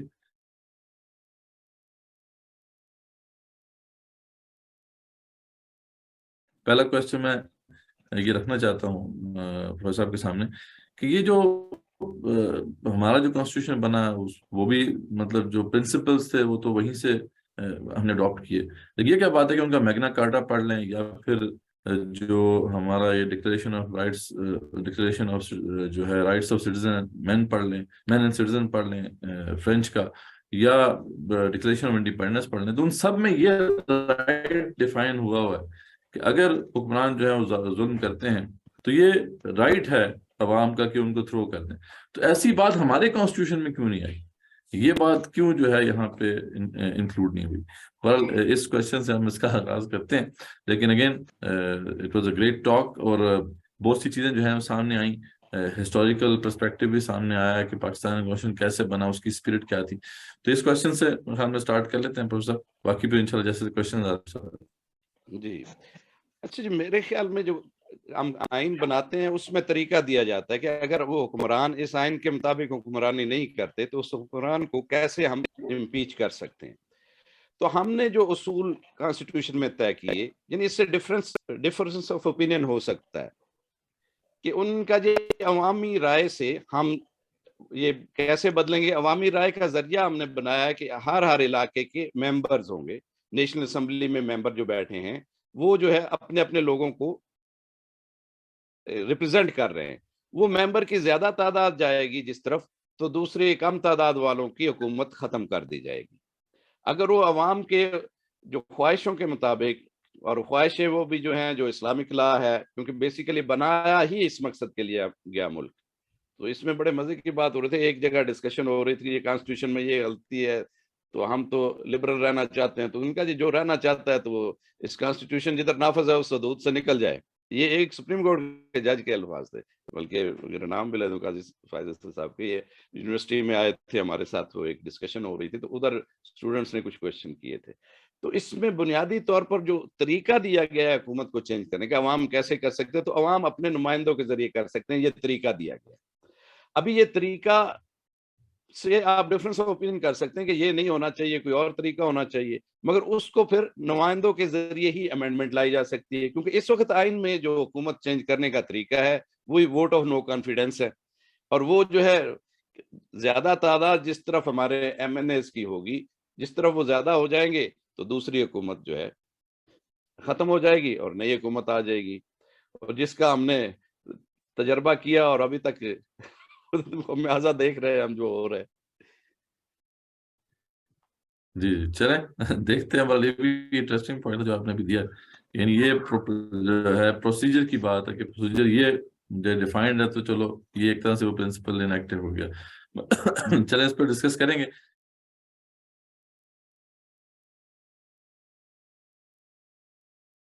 ایک کوشچن جو ہے آیا ہے کہ یہ محمد احمد صاحب کی طرف سے کہ آئین کی روح کے نفاذ کا راستہ کیا دیکھتے ہیں آپ، کہ جو ہے آئین اپنی اسپرٹ کے مطابق صحیح طریقے سے کیسے نافذ ہو سکتا ہے؟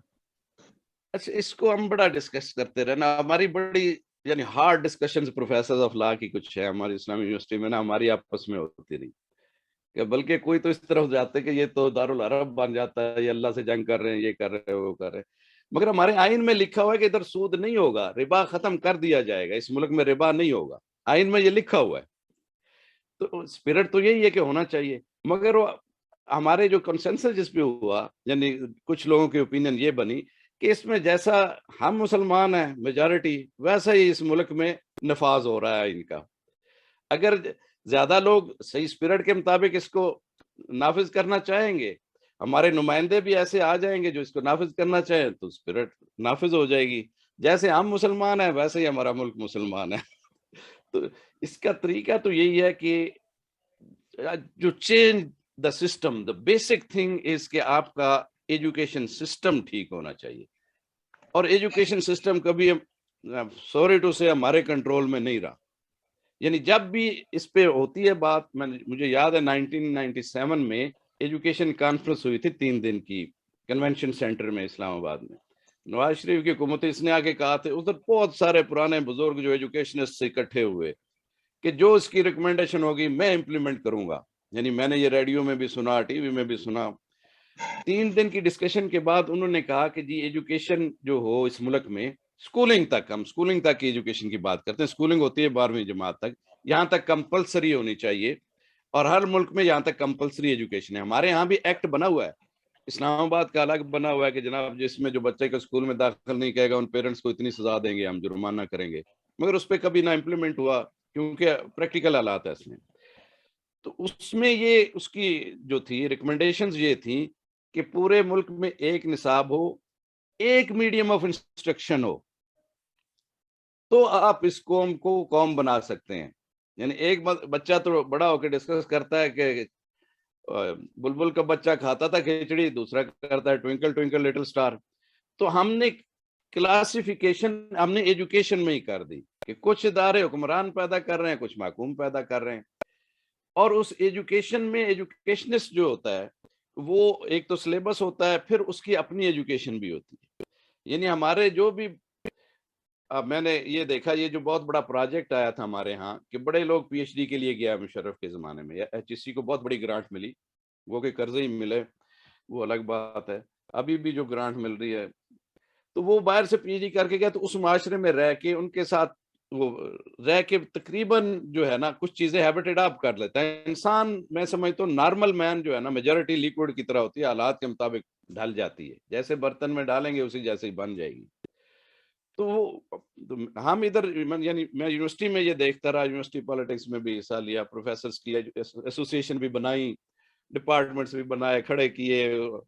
تو اس میں نے دیکھا جو باہر سے پڑھ کے آئے نا ان میں وہ اسپرٹ جو ہے نا, یعنی سائنسز کی ہیں بیسیکلی, مگر وہ اسپرٹ وہ نہیں تھی. اور ان سے کھلے میں جب گپ شپ ہوتی تو وہ مجھے پرانا فوجی بیک گراؤنڈ سمجھتے بڑے کھل کے کہ ادھر تو ہم نے یہ بھی کیا, تو مجھے بڑا دکھ بھی ہوتا کہ ہمارے ہاں کہ جو پروفیسر ہیں اگر وہ اپنا ان کا کریکٹر ایسا ہے کہ اس چیز کو کسی کو وہ جو ہمارے بیسک نام جو اس کو برائی نہیں جس طرح کا بندہ ہوگا اس طرح کی انٹرپریٹیشن کرے گا. چلے ہاں یہ بیسک پرنسپل یہی ہے کہ جو بندہ اگر ایجوکیشن ہماری وہ نہیں نافذ ہو سکا نا, یعنی اس وقت بعد میں وزیر خارجہ جو ہے انہی کا بیکن ہاؤس سسٹم تھا, تو وہ تو انگلش میڈیم نہیں ہم چھوڑ سکے.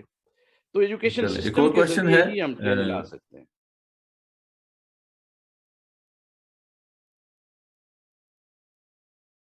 جی ایک اور کوشچن کو لے لیتے ہیں. سیف اللہ حسن صاحب جو ہیں یہ لیکچرر ہیں, یہ سوال پوچھ رہے ہیں کہ how supra constitutional acts of institution can be restrained.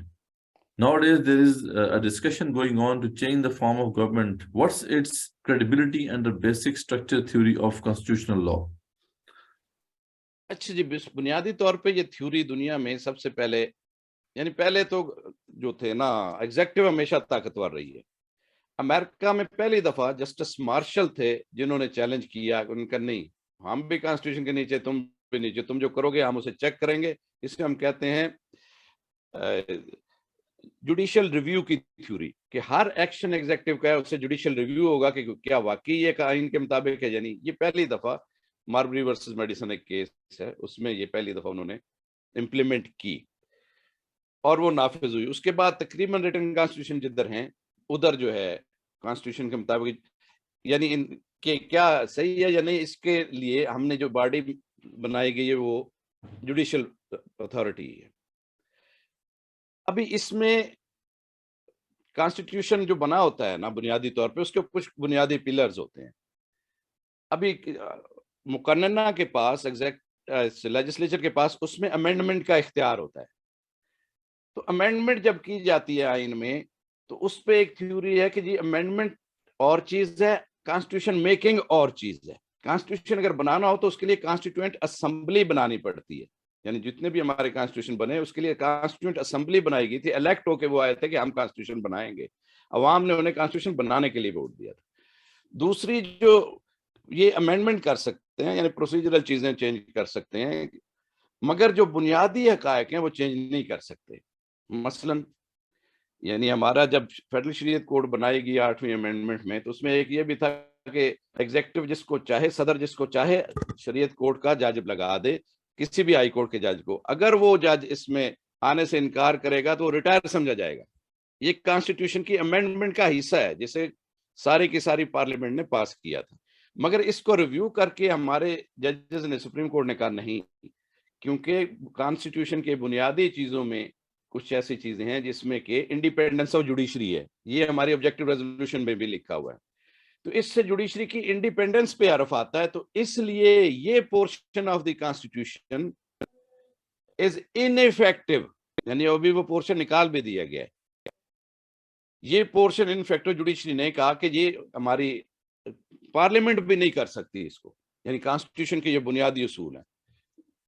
اسی طرح انڈیا میں بنیادی طور پر پہلی دفعہ انڈین سپریم کورٹ نے یہ کیا تھا کہ کیونکہ اس کا امینڈمنٹ اس میں کی تھی اندرا گاندھی نے, اندرا گاندھی کے زمانے میں یہ فرسٹ ٹائم کیس آیا تھا سب کانٹیننٹ میں. تو انہوں نے کہا تھا یہ امینڈمنٹ نل اینڈ وائڈ ہے کیونکہ یہ بنیادی چیزوں کو چینج کر رہی ہے, بیسک اسٹرکچر تھیوری. ہمارے ہاں بنیادی طور پہ اس لفظ کو استعمال نہیں کیا گیا, مگر چند کیسز میں کچھ بنیادی اصول وضع کیے گئے ہیں. یعنی جو آسما جیلانی کیس ہے اس میں یہ لکھا گیا کہ جناب جب یہ آیا, کیونکہ بنیادی اصول ہمارے کانسٹیٹیوشن کے طے ہیں آبجیکٹو ریزولوشن میں, اس میں لکھا ہوا ہے کہ right to rule is of the chosen representative of the people of Pakistan.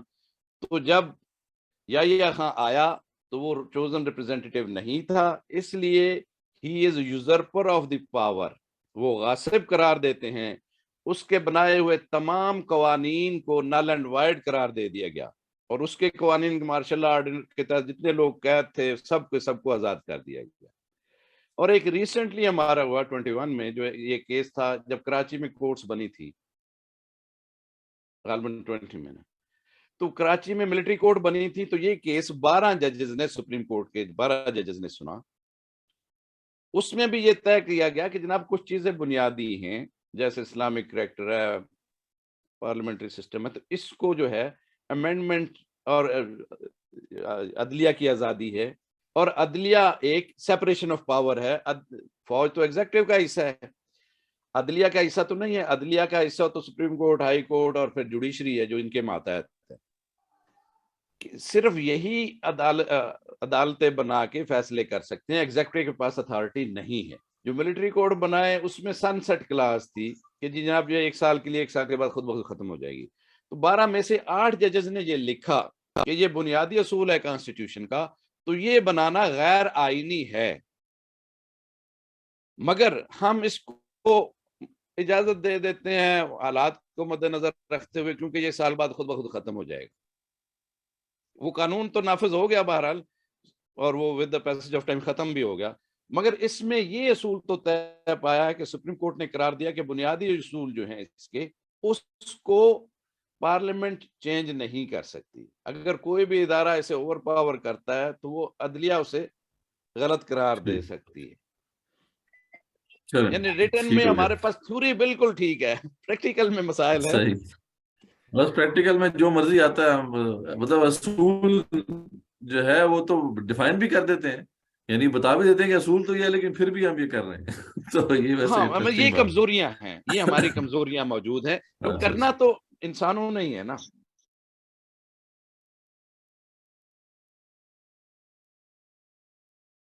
اچھا جی, جنید صاحب کا یہ سوال ہے کہ اسلامی جمہوریہ پاکستان میں آئین کی روح سے الیکشن میں حصہ لینے والی پارٹیاں اپنے منشور میں اسلامی روح نافذ کرنے کی پابند ہیں. اس کو اڈاپٹ, اچھا وہ کہہ رہے ہیں کہ اس طرح کی بات ہے یا نہیں ہے, کہ کیا according to the spirit of the constitution یہ جو دیگر پارٹیاں ہیں, پولیٹیکل پارٹیاں, کیا وہ اپنے منشور میں اسلامی روح کے مطابق جو ہے آگے بڑھنے کو, یعنی آگے بڑھنا ان کے لیے لازمی ہے, یا یہ کہ یہ بھی ایک آپشن ہے ان کے لیے؟ اچھا بڑا انٹرسٹنگ کوشچن ہے. اچھا اس کو جو دیکھیں ہمارا کانسٹیٹیوشن کا آرٹیکل 5 ہے وہ کہتا ہے loyalty to the constitution and obedience جو ہے نا یہ لازم ہے ہر سٹیزن آف پاکستان پہ, اور political party citizen of Pakistan ہی بنا سکتے ہیں. تو اس کانسٹیٹیوشن کے خلاف, اور کانسٹیٹیوشن کا ایک اور عمل ہے وہ بڑا انٹرسٹنگ چیز ہے کہ کانسٹیٹیوشن ایسا قانون ہے جس سے حکمران رائٹ ٹو رول لیتا ہے, جو قوانین بنائے جاتے ہیں وہ اپنی ویلیڈیٹی لیتے ہیں اور عوام اپنے بنیادی حقوق حاصل کرتے ہیں. یہ ایسا ڈاکومنٹ ہے. تو کوئی بھی قانون جو پولیٹیکل پارٹیز ایکٹ ہے جس کے تحت پولیٹیکل پارٹی بنتی ہے وہ کانسٹیٹیوشن کے مطابق ہی بن سکتا ہے, اس کے خلاف بن ہی نہیں سکتا. یعنی بنیاد یہ ہے, اور یہ ہر سٹیزن پہ بھی لازم ہے کہ اس کانسٹیٹیوشن کو پوری طرح مانے گا اور اس کو اوبے کرے گا. یہ فرض ہے, لائل بھی رہے گا کانسٹیٹیوشن سے اور اس کی اوبیڈینس بھی کرے گا. جو اوبیڈینس نہیں کرے گا تو وہ اس کا سٹیزن نہیں ہے. تو یہ پولیٹیکل پارٹیز پہ بھی لازم ہے کہ اس کی اسپرٹ کو مانے. یعنی تھیوری ہمارے پاس بالکل اس پہ تو یعنی محنت کی ہے, ہمارے ہی بزرگوں نے, لوگوں نے اس کے لیے لڑائیاں لڑی ہیں, کوششیں کی ہیں, تو تھیوری میں یہ موجود ہے.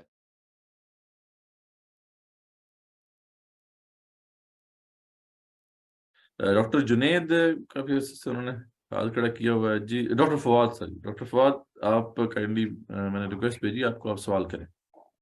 جی جزاک اللہ, السلام علیکم.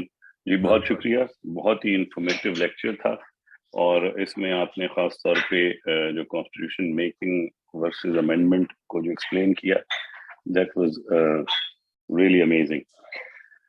کیونکہ آج کا جو موضوع تھا وہ ہسٹری پر زیادہ فوکس کر رہا تھا, تو ایک سوال مجھے کافی عرصے سے میں اس میں الجھتا ہوں کہ جب قائد اعظم خود لا میکر تھے تو ایسا کیوں ہوا کہ جب پاکستان بنا تو کوئی کانسٹیٹیوشن کا ڈھانچہ ہمارے پاس نہیں تھا؟ جی یہ سوال ہے. جزاک اللہ. اچھا جی, اس وقت چونکہ جو انڈین انڈیپینڈنس ایکٹ ہے وہ چھوٹا سا ایکٹ ہے, اس میں کہا کہ ابھی وہی سسٹم چل رہا ہے, ہم اس کو چینج کریں گے اپنے مطابق, اور چینج ان کا جو اصول یہ ہے کہ کانسٹیٹیوئنٹ اسمبلی ہی کرے گی. ہماری کانسٹیٹیوئنٹ اسمبلی نے اس میں بھی ایک, میں سمجھوں گا کہ انڈیا نے تو 51 میں بھی اس کی کانسٹیٹیوئنٹ اسمبلی نے آئین بنا کے نافذ کر دیا, ہم نے اس سے بھی 2 سال لیٹ بنایا, اور اس پہ ہمارا جو اس کے وجہ سے جو ہے بیوروکریسی اور اسٹیبلشمنٹ کی وجہ سے اس کو بھی پھر اسمبلی توڑ دی گئی, وہ نافذ نہ ہو سکا.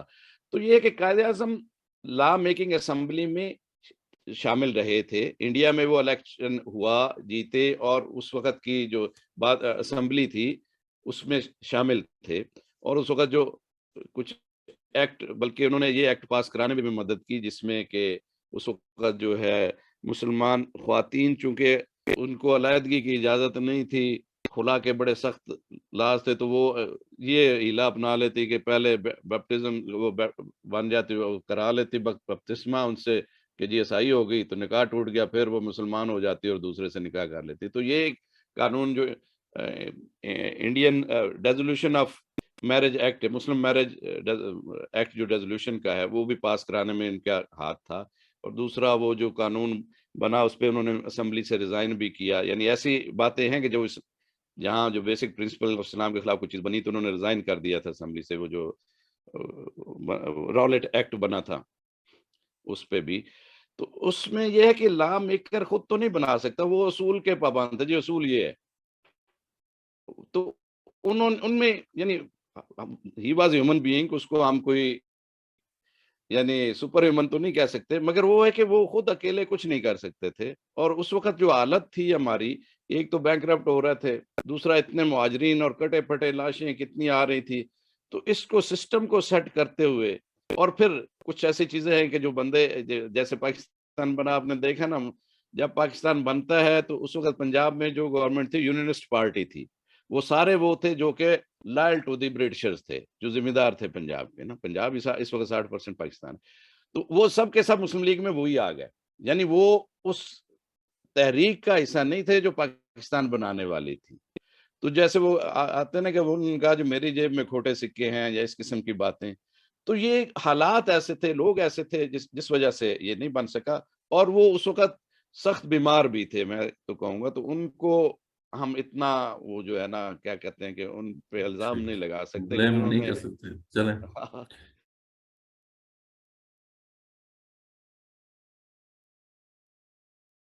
ٹھیک ہو گیا. تو آگے کوشچن جو ہے ایک عابد ملک صاحب سے کا ہے. وہ کہہ رہے ہیں کہ article 31 and 38 about zakat and concentration of wealth and freedom of information law about making rulers, financials or sources of income public are there, but these are not being implemented.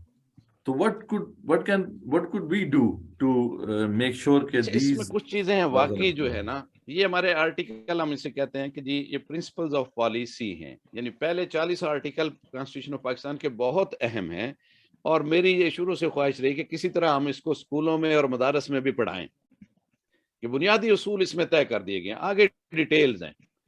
پہلے 40 آرٹیکل میں سے پہلے 7 تک تو ہم کہتے ہیں پریلیمنریز ہیں کہ ملک کیا ہوگا, کیسا ہوگا, کہاں ہوگا, اس کا مذہب کیا ہوگا, یعنی یہ چیزیں طے کی ہیں. اور بنیادی اصول کیا ہوں گے, یعنی اس میں ایک اصول یہ ہے کہ ہم کہتے ہیں نا ایک پرنسپل ہے عربک کا جو قاعدہ ہے کہ الاصل فی الاشیاء الاباحہ, ایک ہے الاصل فی الاشیاء الحرمہ, کہ ہر چیز کی پابندی ہے جو حکومت سے اجازت لے کے آپ کر سکتے ہیں. یہ حرمہ والا الاصل فی الاشیاء الاباحہ یعنی ہر چیز کی اجازت ہے, ہاں کسی قانون آپ کے بن جائے کہ یہ ایسے کرنا پھر اس کے مطابق کریں, ادروائز ہم فری. تو یہ بھی پرنسپل آرٹیکل 4 میں ڈال دیا گیا کیونکہ اس کے پیچھے بیک گراؤنڈ ہے کہ انہوں نے وہ آتے تھے انگریز پوچھتے تھے کہ ہاں جی یہ سب ویلی میں رہتے ہو تمہارے, وہ کہتے جی ہم تو 10 پشتوں سے اس میں رہ رہے ہیں. اس نے کہا لاؤ اس کے کاغذات ملکیت کے. ان کا جی یہ اکبر نے دیے تھے یا جہانگیر نے دی تھی ہمارے. اس نے کہا جو کاغذات لاؤ, نہیں ہے تو نکال دیتے تھے. یعنی مسلم خاندانوں کو جو تذلیل کی گئی کہ کیونکہ ان کے پاس یہ چیزیں نہیں تھیں, تو اس پہ اس کانسٹیٹیوشن میں بھی اور اس کے لاز میں بھی ہمارے پاس ہیں کہ کسی سے یہ نہیں مانگی جا سکتی کہ جدھر وہ رہ رہا ہو. ہاں اگر ڈسپیوٹڈ ہو تو پھر آپ دونوں پارٹیوں کو سنیں گے, ادروائز کسی سے نہیں کہیں گے ہاں جی آپ نے یہ کدھر سے لیا. تو اس میں پرنسپل میں جو پرنسپل آف پالیسی ہیں اس ایک یہ چیز ہے کہ یہ اس کو ہم کہتے ہیں جو یہ ہے 8 سے 28 تک فنڈامنٹل رائٹ ہیں, 29 سے 40 تک پرنسپل آف پالیسی ہیں کہ اس ملک کی پالیسی ایسے ہوگی. اور اس پالیسی کو ہم کہتے ہیں جسٹیشیبل نہیں ہے. پرنسپلز آف پالیسی حکومت نے امپلیمنٹ تو کرنے ہیں مگر جتنا ان کے پاس امپلیمنٹ کرنے کی طاقت ہوگی تو وہ کریں گے, جتنا وہ کر سکتے ہیں کریں گے. کیونکہ حج میں بھیجنے کی فیسیلیٹیٹ سب کو کریں تو سب کو نہیں بھیج سکتے. یہ بھی ایک بہت اہم کیس ہے. Syed Abu Ala Maududi versus federation of Pakistan تھا کہ ان کا جی آج پہ آپ نے کیوں وہ ڈالتے ہیں کہ کچھ لوگوں کو جا سکتے ہیں اور کچھ لوگ نہیں جا سکتے, تو یہ تو راج سے روک رہے ہیں آپ, تو اس کے بارے میں تو بہت وعید ہے. اس وقت یہ ڈیسائیڈ ہوا تھا کہ جی یہ جو پرنسپل آف پالیسی ہیں جہاں تک حکومت کوشش کرے گی کر سکتی ہے تو ضرور کرے گی. تو اس پہ ایک یہ چیز. اور دوسری چیز آگے آپ دیکھیں گے جب یہ اسلامی نظریاتی کونسل بنی ہے تو اس کی کانسٹیٹیوشن وہ باڈی ہے, اس میں کہ اس کی ریکمنڈیشن جو بھی ہوگی اسمبلی میں پیش ہوگی اور اس پہ بحث ہوگی. وہ ضیاء کے زمانے تک تو پیش ہوتی رہی ہیں, اس کے بعد کبھی پیش نہیں ہوئی. ساری ریکمنڈیشنیں پڑی ہوئی ہیں, اسمبلی میں جاتی ہیں تو ڈمپ ہو جاتی ہیں. حالانکہ کانسٹیٹیوشن میں کلیئرلی لکھا ہے کہ وہ ڈسکس ہوگی. پریزیڈنٹ پوچھے گا ہاں بھائی حکومت سے یہ کہ آپ کیوں نہیں امپلیمنٹ کر رہے ہیں, تو یہ پریکٹیکل امپلیمنٹیشن کے مسائل ہیں. وہی پالیسی سے متعلق ہیں اور یہ حکومت اپنے اس دیکھے گی جو بھی اس کے پاس گنجائش وسائل ہے, وسائل کے مطابق اس پر لیکن وہی ہے کہ بٹو صاحب اب یہ موجود ہیں. بٹو صاحب جی اس ابھی میں یہ جو آپ کا زکوٰۃ ہے اور آپ کا جو سود ہے یہ تو اسلام کے فنڈامنٹل پرنسپل ہیں اور اسلام کے یوں سمجھیں کہ پلرز ہیں. اب دیکھیں نا پاکستان کی جو اس وقت حالت ہے, ٹریجری جو خالی پڑی ہے, تو زکوٰۃ کا جو کلیکٹ کرنا ہے یہ تو ایک بیسک رسپانسبلٹی ہے گورنمنٹ کی. اس کو پالیسی میں کیسے ڈال دیا گیا؟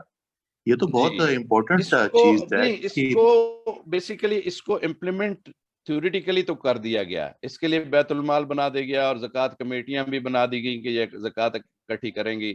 اس پہ بیسیکلی ہوا یہ تھا جو پریکٹیکل سچویشن میں آپ کو بتاؤں کہ زکوٰۃ اکٹھی کرنے کے لیے مینڈیٹری یہ کرنے کی کوشش کی گئی.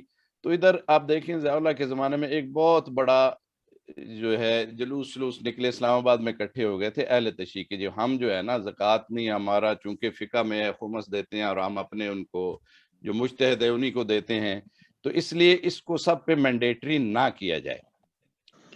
تو اس وقت پھر جو ہے کافی جو ہے اس پہ مسائل بنے. پھر انہوں نے اس کو کہہ دیا کہ خود دینا چاہیں زکوٰۃ تو خود دے دیں, ورنہ حکومت کو دینا چاہیں تو حکومت کو دے دیں. اس کے لیے زکوٰۃ عشر کمیٹیاں بن گئیں, اور ان کمیٹیوں کو اب بھی کوئی زکوٰۃ دینا چاہے تو وہ کلیکٹ کر کے بیت المال قائم کر دیا گیا, اس میں جمع کرا دیتے ہیں.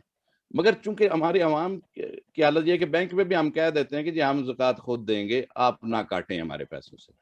تو اس میں اصول جو اسٹیٹ کا یہ یعنی بہانے کے طور پر سسٹم موجود ہے, قانون موجود ہے کہ زکوٰۃ دیں, مگر زکوٰۃ کو چونکہ عوام کا وہ ان پہ ٹرسٹ نہیں ہے کہ جو حکمران ہے اس کو صحیح طریقے سے خرچ کر سکیں, تو اس لیے عوام کو یہ آزادی دے دی کہ وہ خود زکوٰۃ دے دیں یا سرکار کو دے دیں. چلیں ٹھیک ہے, زکوٰۃ مینڈیٹری نہیں مگر قانون موجود ہے.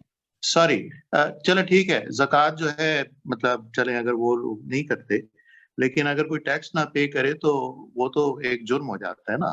اب جیسے امریکہ میں جو ویلتھی تھے 50s کے اندر 91% ٹیکس پے کر رہے تھے جو ملینئر تھے.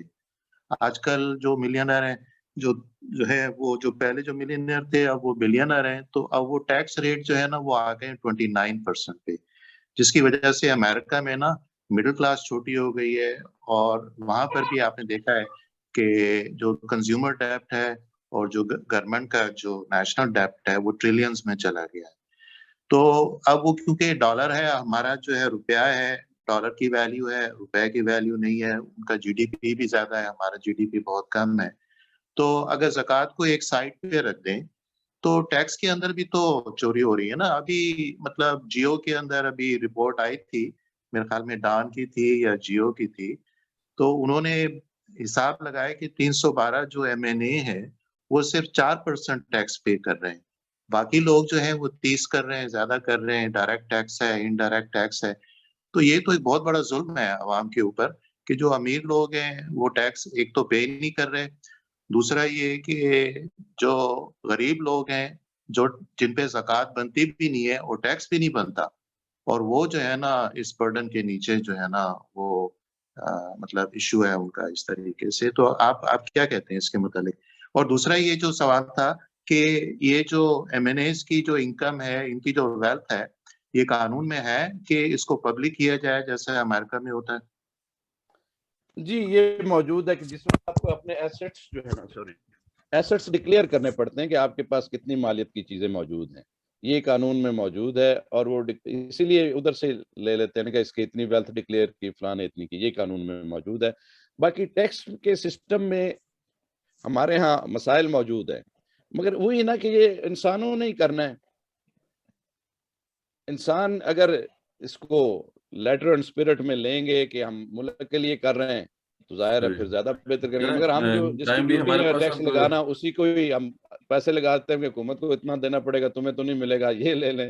یعنی یہ اور ڈبل رجسٹر رکھتے ہیں ہم, یہ چیزیں ہیں. اور یہ صرف جو ہے نا ایجوکیشن سے ہی ختم ہو سکتی ہے. اور میں اس کی مثال دوں گا, ترکی نے اس کو توڑا ہے. 80s میں ترکی ہم سے بھی بہت غریب تھا, اس کو قرض کوئی ملک نہیں دیتا تھا. وہ پل بنانے کے لیے اس وقت ان کا جی آپ واپس کیسے کرو گے, یورپین یونین نے قرض نہیں دیا تھا.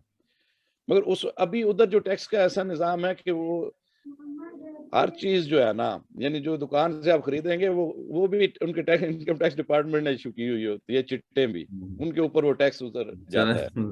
بہرحال یہ امپلیمنٹیشن کے حوالے سے تو پھر سیپریٹ ایک سیشن کرنا پڑے گا کہ یہاں کہاں پہ یہ لوپ ہولز ہیں اور کیسے پھر ہم کیا کر سکتے ہیں, ہم کیا رول ادا کر سکتے ہیں.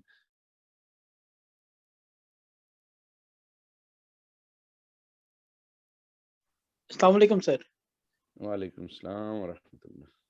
اچھا سر, میرا 2 کویشچنز ہیں. ایک کویشچن تو یہ ہے کہ مائنڈ کئی مرتبہ اس بات کے اوپر کنفیوژن کا شکار ہے کہ آئدر یہ جو اسلامک ریپبلک آف پاکستان کو جو کانسٹیٹیوشن ہے یہ as per true spirit of Islam ہے, کیونکہ اسلام تو خلافہ کے سسٹم آف گورنمنٹ کو فوکس کرتا ہے.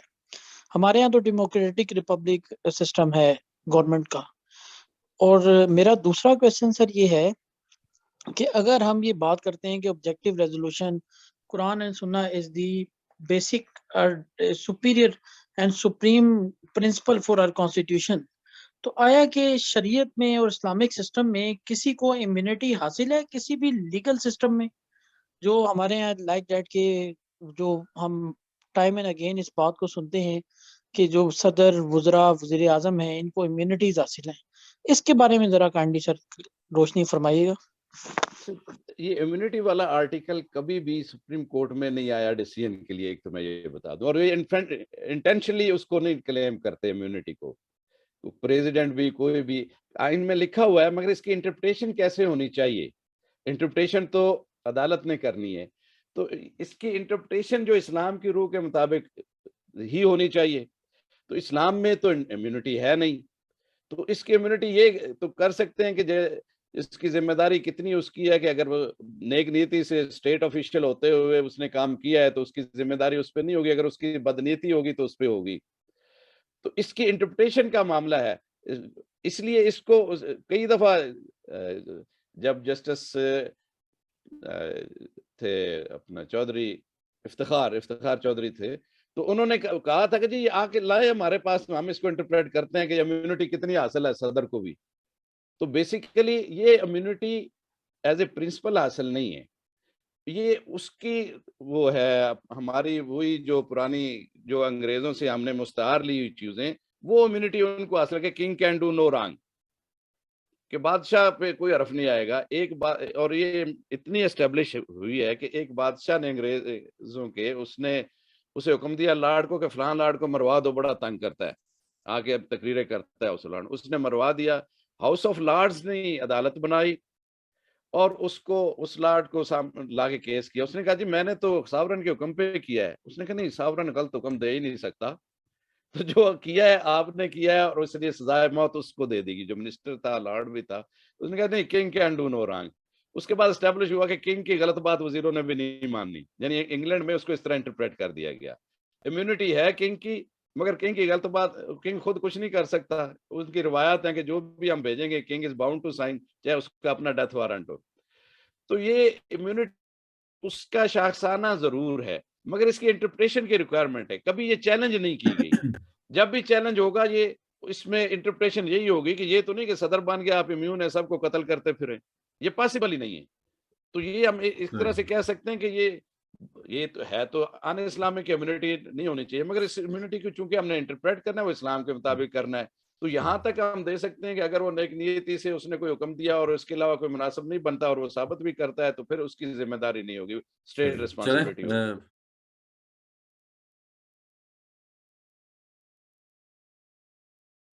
ایک بار آخری کوشچن میری طرف سے لے لے، باقی تقریباً کوشچنز ایڈریس ہوئے ہیں، کہ اگر فار ایگزامپل کوئی انٹرپریٹیشن صحیح طرح نہیں کرتا اسلام کی اسپرٹ کے مطابق، تو ہم بطور سٹیزن آف پاکستان کیا کر سکتے ہیں، یعنی ہم کہاں جا سکتے ہیں، اس میں فیڈرل شریعت کورٹ کا ایک دروازہ ہے، وہاں پہ ہم کیسے جا سکتے ہیں تاکہ اس پہ ایک ڈیبیٹ شروع ہو اور اس کو کوشچن کیا جائے، تو یہ ذرا اس پہ تھوڑی سی بات کر دیں میرے خیال میں، تو کافی لوگوں کے جو ہے نا یہ مسائل حل ہو جائیں گے، کیونکہ یہ تو جو بیٹھے ہوئے لوگ ہیں وہ تو انٹرپریٹیشن ایسی کرتے رہیں گے، وہ تو ان کی نیتیں آپ کو بتا دیا آپ نے کہ وہ تو جو نیتیں ہیں اس کے مطابق وہ کریں گے، لیکن ہم بطور سٹیزنز آف پاکستان کیا اس پہ کچھ کر سکتے ہیں، کیا ہمیں آئین انیبل کرتا ہے اس حوالے سے، تو یہ ایک کوشچن اس کا جواب۔ اچھا جی، اس میں دو چیزیں، فیڈرل شریعت کورٹ کے پاس تھوڑی سا ایک یہ مسئلہ ہے کہ وہ کانسٹیٹیوشنل کویسچن کو ڈسکس نہیں کر سکتی، کانسٹیٹیوشن میں اس کو یہ یعنی ایک روک لگا دی گئی، اس کی جورسڈکشن ختم،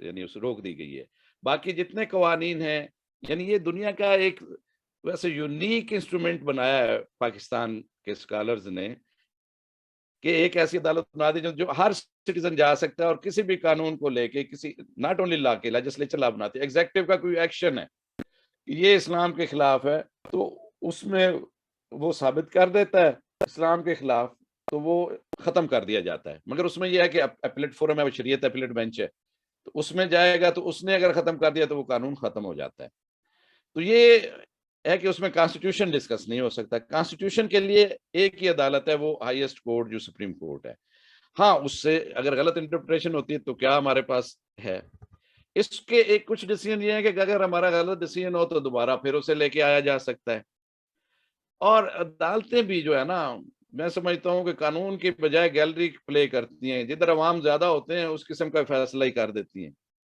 یعنی ہمارا یہ سود والا کیس کتنے سال چلتا رہا ہے مگر کوئی جلوس نہیں نکلے کہ جی عدالت فیصلہ جلدی کرے، دیکھیں باقی تو گورنمنٹ کے لیے جلوس نکلتے رہے، اس کے لیے ہم نے بھی کوئی جلوس نہیں نکالے، ہماری مذہبی پارٹیوں نے بھی نہیں نکالے، ویسے دھرنا دیتے ہیں، اس کے لیے دھرنا نہیں دیا گیا. تو یہ کچھ کمزوریاں ہم میں بھی ہیں، سسٹم میں بھی ہیں، اہم ہے. جی جی. تو یہ ہے کہ راستہ جو اس کانسٹیٹیوشن نے دیا وہ یہی ہے کہ ہم عدالت میں چیلنج کر سکیں اور ایجوکیٹ کریں. یعنی ایک جو لانگ ٹرم پلان ہے تو ایجوکیشن ہے، ایجوکیشن سے ہی آپ انسان بنا سکتے ہیں. یعنی میں نے ایک دیکھا اتا ترک یونیورسٹی کا، میں نے شاید آپ سے پہلے بھی تذکرہ کیا ہو، وہ ارض روم میں اتا ترک یونیورسٹی ہے، تو اس کو سعید نورسی نے کہا کہ یہ میری یونیورسٹی ہے، تو ادھر انہوں نے درس خانہ بنایا، اسٹوڈنٹس کو فری اکاموڈیشن دی اور لوگوں نے چندے اکٹھے کر کے اس کا برڈن اٹھایا. تو اسٹوڈنٹس ابھی اس کے سارے پروفیسر وہ اس کے اسٹوڈنٹ ہیں، یعنی وہ طالبان نور انہیں کہتے ہیں. تو ایک سسٹم انہوں نے بڑا پرسسٹنٹلی اس کو چلایا اور وہ یونیورسٹی چینج ہو گئی. پہلی جو ترکی کی پہلی یونیورسٹی میں مسجد بنی ہے وہ اتا ترک یونیورسٹی تھی. یعنی پہلے یونیورسٹیوں میں مسجد نہیں تھی کیونکہ ان کا سیکولر کانسٹیٹیوشن ہے، ابھی تو تمام یونیورسٹیوں میں بن رہی ہیں، بن چکی ہیں. تو وہ پہلے یونیورسٹی تھی جو اتا ترک کے نام سے تھی. تو اس پہ ایک جو سلو کام کیا گیا نا، کہ سلولی انہوں نے بندے پروڈیوس کیے جو اسی کے پروفیسر بن گیا، ہر سبجیکٹ کا پروفیسر ہے. تو ابھی یعنی میں ادھر گیا تو میں حیران رہ گیا ان سے مل کے، ان کا یہ تو سعید نورسی کی یونیورسٹی. جزاک اللہ خیر. میرے خیال میں بہت سے کوشچنز یقیناً آپ لوگوں کے ہوں گے ابھی بھی.